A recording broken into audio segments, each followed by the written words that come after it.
19 लाख रोजगार के अवसरों का वादा बिहार की जनता से किया था। 17 लाख लोगों के लिए हम इंडस्ट्री में इस तरह की योजनाएं बनाएंगे कि 17 लाख लोगों को रोजगार हमारे उद्योग के माध्यम से, अन्य माध्यमों से मिल सके। भारतीय जनता पार्टी के प्रदेश अध्यक्ष संजय जायसवाल ने मुख्यमंत्री नीतीश कुमार को आखिरी मौका दिया है और मुख्यमंत्री नीतीश कुमार को कह दिया है कि बिहार में जब हमारी और आपकी सरकार थी और उस सरकार ने कितना अच्छा काम किया था, कैसे रोजगार को लेकर हम लोग बात किया करते थे। साथ ही संजय जायसवाल ने आगे स्पष्ट किया है कि जब एनडीए गठबंधन की सरकार थी तो तत्कालीन शिक्षा मंत्री विजय कुमार चौधरी ने शिक्षकों के लिए जो भरोसा जताया था और शिक्षकों के लिए जो बहाली निकाली थी, उन लोगों की बहाली अभी तक नहीं हो पाई है। अब इस मसले को लेकर नीतीश कुमार को 13 तारीख तक का अंतिम मौका दिया गया है और कहा गया है कि इसके पहले अगर नीतीश जी चाहते हैं कुछ करना तो कर ले, वरना उसके बाद बिहार में कुछ भी नहीं होने देंगे। साफ तौर पे संजय जायसवाल ने स्पष्ट कर दिया है और नीतीश कुमार को आखिरी अल्टीमेटम या अंतिम चेतावनी समझे दे दिया है और कहा है कि नीतीश जी को 13 तारीख तक का वक्त है, उसके बाद भाजपा सदन को नहीं चलने देगी। पूरा का पूरा चुनाव रोजगार के मुद्दे पर था। भारतीय जनता पार्टी के प्रदेश अध्यक्ष के रूप में हम लोगों ने जो वादा किया था कि हम 10 लाख रोजगार के अवसर उपलब्ध कराएंगे, और हमारे जो विरोधी दल थे उन्होंने भी वादा किया था बिहार की जनता से कि अगर हमारी सरकार बनती है तो पहले कैबिनेट के बैठक में पहला दस्तखत 10 लाख सरकारी नौकरियों का होगा। चुनाव हुआ, जनता को एनडीए पर विश्वास था और हमें 74 सीट दिया गया, 43 सीट दिया गया। फिर हम लोगों ने एनडीए के साथ बैठे कि भाई हम लोगों 10 लाख रोजगार के अवसर का वादा किए हैं। तो माननीय नीतीश जी को ये लगा कि भाई हम इसको बढ़ा क्यों नहीं सकते हैं। हम कहे कि देखिए उद्योग मंत्रालय हमारे पास है, अगर आप मदद कीजिएगा तो निश्चित तौर पर हम इसको बढ़ा सकते हैं। और पूरे एनडीए में हमारी और सरकार बनने के साथ हम लोगों ने 19 लाख रोजगार के अवसरों का वादा बिहार की जनता से किया था। हम सब लगातार उस पर काम करते रहे। काम दो तरह से हुआ, एक सरकारी नौकरी के रूप में, एक दूसरे के रूप में। नीतीश जी के साथ मिल करके हम लोगों ने पूरी एक कितनी नौकरी खाली है वह हम लोगों ने इसका जांच किया। 2,35,000 नौकरियां, सरकारी नौकरियां उस समय बिहार में उपलब्ध थी। तो एक योजना बनी कि हम 2,35,000 ये सरकारी नौकरियों को देंगे और बाकी 17 लाख लोगों के लिए हम इंडस्ट्री में इस तरह की योजनाएं बनाएंगे कि 17 लाख लोगों को रोजगार हमारे उद्योग के माध्यम से, अन्य माध्यमों से मिल सके। और उस पूरे 2,35,000 में 1,15,000 नौकरियां जो थी वह सिर्फ और सिर्फ शिक्षा विभाग की निकली थी। इस पर हम लोगों ने लगातार काम करना भी शुरू किया। मार्च में लगभग यह फाइनल हो गया कि ठीक है, विजय जी से भी बात हुई थी, सबकी बात हुई थी, और यह केवल बात तो होना काफी नहीं है।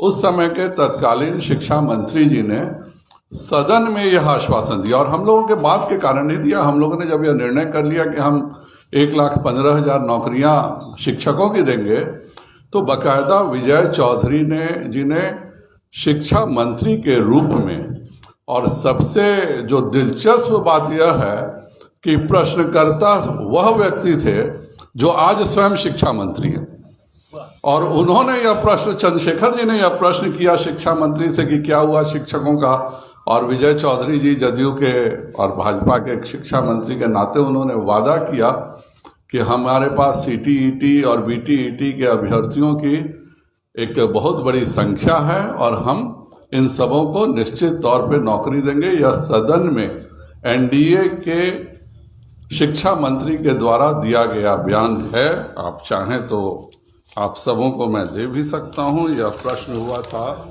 माननीय चंद्रशेखर जी के द्वारा 25/6/2022 को। उसके पहले भी 7 मार्च को भी यह प्रश्न आया था। उस समय भी विजय चौधरी जी ने यह वादा किया था।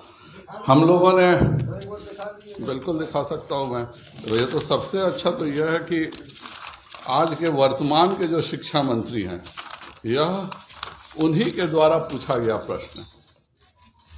तो यह वर्तमान के शिक्षा मंत्री जो उस समय सामान्य विधायक थे वह प्रश्न करते हैं, और जदयू के शिक्षा मंत्री रिप्लाई करते हैं कि हमारे पास सीटीईटी और बीटीईटी के अभ्यर्थियों की पूरी संख्या और हम इसको करेंगे।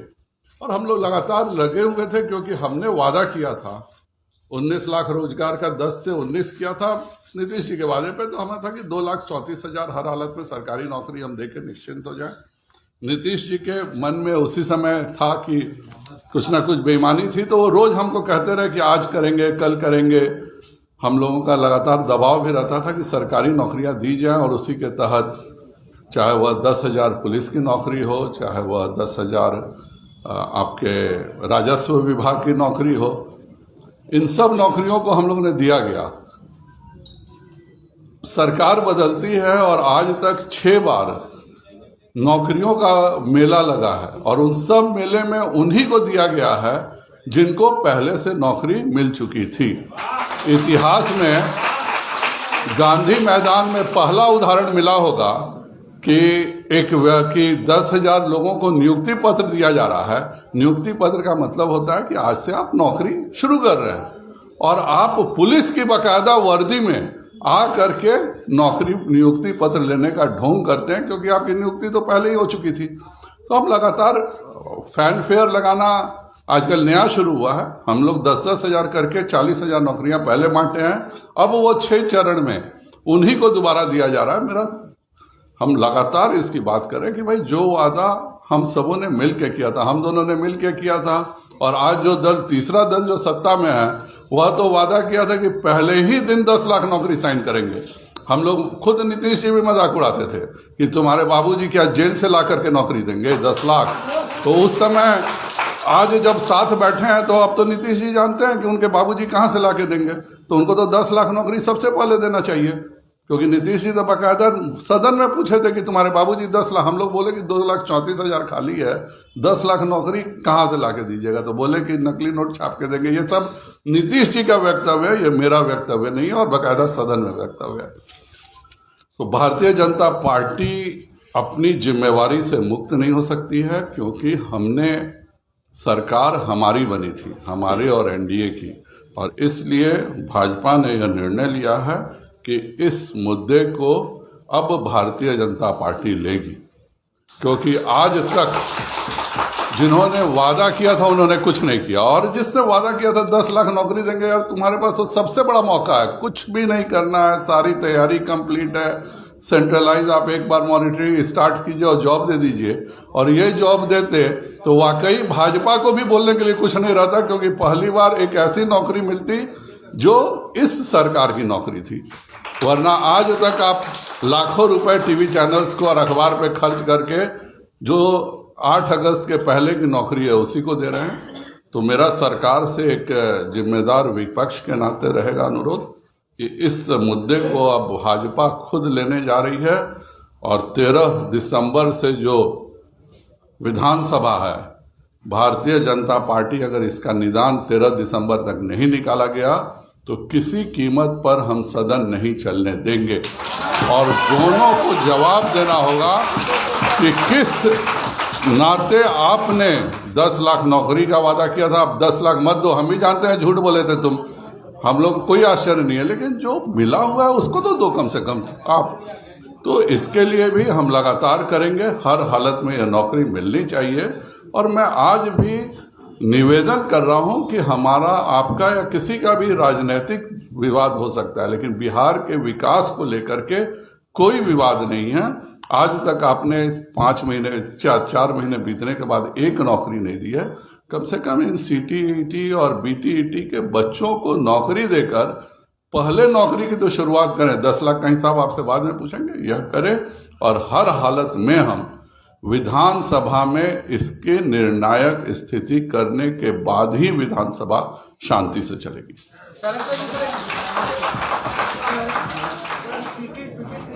साहब यहाँ पे आए हुए हैं, ये आप जब पक्ष में थे उस समय भी ये आंदोलन कर रहे थे, उस समय आपने इनका मुद्दा क्यों नहीं उठाया और नौकरी क्यों नहीं दी? विधानसभा में एनडीए के मंत्री जवाब देते हैं, इससे बड़ा सबूत क्या हो सकता है कि भारतीय जनता पार्टी इस मुद्दे पर संवेदनशील थी। आप अगर विधानसभा में आश्वासन देकर नहीं करते हैं तो आप पर प्रिविलेज मोशन मुक्त होता है। और विजय चौधरी जी ने अगर एनडीए रहते हुए इस बात का वादा सदन में किया था तो जाहिर बात है कि यह मुद्दा, चूंकि हम सरकारी दल में रहते हैं तो हम इसको सड़क पर नहीं कर सकते, लेकिन अगर यह एनडीए में नहीं हुआ होता यह मुद्दा तय, तो किस नाते विजय चौधरी जी इन लोगों को विधानसभा में लिखित में और बोल करके आश्वासन देते हैं। एनडीए सरकार में दी गई नौकरी को आज जो नियुक्ति पत्र बांटा जा रहा है, क्या संदेश महागठबंधन के द्वारा तेजस्वी यादव के द्वारा दिया जा रहा है? तेजस्वी जी जानते हैं कि वह 10 लाख का झूठ बोले थे, उनको भी उम्मीद नहीं थी, तो उन्होंने कम से कम युवाओं को बरगलाने के लिए दिया था। हम वह विवाद राजनीतिक विवाद है, वह हम राजनीतिक रूप से निपटेंगे।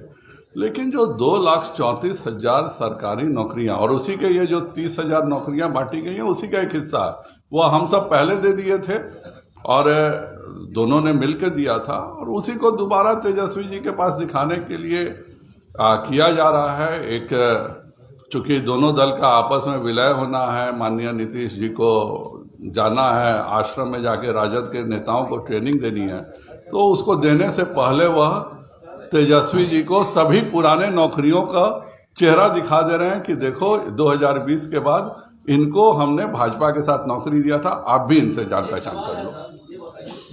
नई नियमावली की बात चल रही है, इस पेज की बहाली हुई, उसमें पुराना रूल में निर्देशन था, उसके आधार पर बहाली हो गई।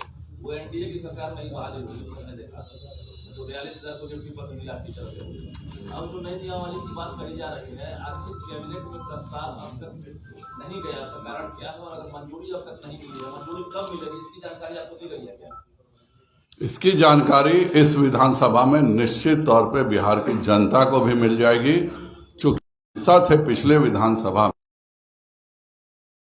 जदयू का मंत्री हो, वह खड़ा होकर के कह रहा है कि नहीं मैं तुरंत इसको शुरू करने जा रहा हूं, तो क्या कारण है कि हम विश्वास नहीं करेंगे?